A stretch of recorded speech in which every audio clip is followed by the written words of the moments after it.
तेरे इश्क में घायल के आखिरी एपिसोड में हम लोगों ने देखा कि भाई साहब जो ईशा है उसकी दोस्त सारा भेड़िया बन चुकी है और सारा अपने आप पर काबू नहीं कर पा रही थी और इसलिए क्या हुआ, उसने ईशा के भाई के ऊपर हमला किया, उसका खून पीने की कोशिश की। लेकिन यहाँ पे ईशा क्या करती है, ईशा यहाँ पर आती है और जो विहान है अपने भाई को बचाती है। लेकिन यहाँ पर क्या होता है, यहाँ पे सारा अपना काबू खो चुकी थी, वो काबू कर नहीं पा रही थी। तो सारा क्या करती है, वो ईशा पर हमला कर देती है, तो ईशा का खून पी लेती है। अब ईशा का खून पीने की वजह से क्या होता है, जो अरमान होता है वो अपने काबू से बाहर हो जाता है और सारा को रोकने के लिए वो एक चांदी का खंजर लेकर उसके मार देता है, जिसकी वजह से सारा वहां पे मतलब खत्म हो जाती है।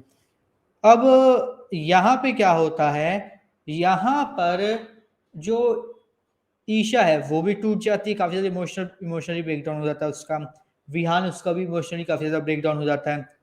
अब भाई इतना ज्यादा ब्रेकडाउन हो रहा था और जब से वीर आया तब से तो भाई सब और भी मतलब बुरा हाल हो रखा है लेंसडेल का। तो वहां पर क्या होता है, वहां पर क्या कहते हैं, जो अरमान है वो वीर को बुलाता है कि भाई यहाँ पर आओ, तुम्हारी जरूरत है। और वीर जैसे ही वहां पे आता है उसको समझ में आ जाता है कि जो हमारी भेड़नी थी, ठीक है, शी भेड़नी, वो मतलब नहीं है इस दुनिया में, उसको मार दिया अरमान ने। अब यहाँ पे क्या हुआ, उसको देखकर, वीर को देख कर ईशा आउट ऑफ कंट्रोल हो जाती है और वो गुस्से को काबू नहीं कर पाती और वो क्या करती है, वो थप्पड़ मार देती है वीर के। एक हम लोगों ने कल के एपिसोड में देखा था।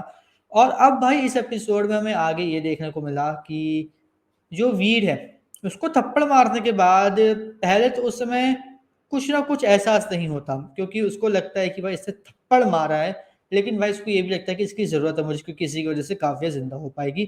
तो वो उस बात को मतलब घूट पी जाता है। लेकिन जब वो वापस आते हैं, मतलब जो सारा है उसकी बॉडी को जंगल में दफना कर, तब उसको ये समझ में आता है कि जो सारा ने थप्पड़, सॉरी ईशा ने जो थप्पड़ मारा, वो क्या कहते हैं, कहीं ना कहीं सही था, जायज था। और वो धीरे धीरे वहां से चेंज होने लग जाता है और वहां से वो धीरे धीरे जो ईशा है उसकी तरफ, मतलब अपना जो अट्रैक्शन है उसकी तरफ उसका झुकने लग जाता है।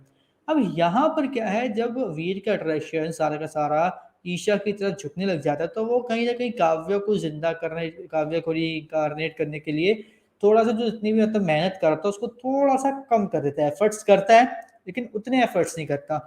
और ये होता है कि भाई साहब वो अपने भाई को भी, अरमान को भी बताता है कि वो किसी न किसी तरीके से उसको मतलब बचाने की कोशिश करना चाहता, जो करना चाहता है काव्या को, ताकि भाई मैं अपनी काव्य के साथ रहूं, तुम ईशा के साथ रहो, हम दोनों की लाइफ अलग अलग हो जाए, हम दोनों अच्छा अच्छा मतलब खुश रहें। और बस ये चाहता है। तो यहाँ पे क्या होता है, यहाँ पे जो अरमान है वो पहले तो नाना करता है, लेकिन फिर ईशा जो है, ईशा खुद वीर की बात से सहमत हो जाती है, क्योंकि वो भी देख रही थी कि वीर और अरमान के बीच में वो पिस रही थी और वो कहीं एक जगह पे टिक नहीं पा रही थी। लेकिन यहाँ पे अब हमें ये देखने को मिलेगा कि भाई साहब वीर क्या करता है, ईशा का इस्तेमाल करके काव्या को जगा लेता है। लेकिन यहाँ पे अब काव्या जो है, यहाँ पे काव्या बहुत गंदा गेम खेलेगी, क्योंकि काव्या जो है वो यहाँ पर अरमान के ऊपर अपना जादू चलाने की कोशिश करेगी और वीर को निगलेक्ट कर देगी, वीर को अनदेखा करने लगेगी। और यहाँ पर भाई अब जो सीक्वेंस हमें देखने को मिलेगा आने वाले एपिसोड में, वो बहुत ज्यादा बेहतरीन देखने को मिलेगा कि काव्य और ईशा दोनों एक ही, और जब एक ही रोल एक एक्ट्रेस निभाती है, और यहाँ पर तो खासकर दो अलग अलग दोनों की वेरिएंट है, मतलब ईशा जो है बहुत ज्यादा सॉफ्ट हार्टेड है, ठीक है, लेकिन जो काव्या है वो बहुत ज्यादा ब्रूटल है, बहुत ज्यादा कोल्ड हार्टेड है। उसको मतलब नहीं पड़ता कि कौन उसका साथ देगा कौन नहीं देगा, वो जिसका मन करता है उसको मार देती है सिर्फ अपने फायदे के लिए। तो इस टाइप के दो कैरेक्टर एक साथ निभाना रीम के लिए बहुत ज्यादा मुश्किल का काम होने वाला है। लेकिन ये काफी ज्यादा एक्साइटिंग भी होने वाला है कि रीम क्या ऐसे किरदार को निभा पाएंगी या नहीं, क्योंकि हम सब जानते हैं कि वैम्पायर डायरीज की कहीं ना कहीं कॉपी है। तो उससे मिलता जुलता ही हमें कहीं ना कहीं इससे थोड़ा सा एक्सपेक्टेशंस होती है, जो कि काफी हद तक कई एपिसोड में ठीक भी रही और काफी हद तक कई एपिसोड में थोड़ी सी ऊपर नीचे भी रही है। लेकिन भाई अब जो आने वाली कहानी होने वाली है वो बहुत ज्यादा बेहतरीन होने वाली है सीरियसली। अब इस जो शो है उसको छोड़ना मतलब बहुत बड़ी गलती है। आप कितने ज्यादा एक्साइटेड तेरे इश्क में घायल के लिए एपिसोड को देखने के लिए हमें कमेंट करके जरूर बताएं। और तेरे इश्क में घायल के आने वाले एपिसोड्स के इसी तरीके की अपडेट्स और कहानी जानने के लिए हमारे चैनल को सब्सक्राइब कर लीजिए, बेल आइकन को दबा लीजिए ताकि आपसे मिस ना हो हमारा कोई भी लेटेस्ट अपडेट।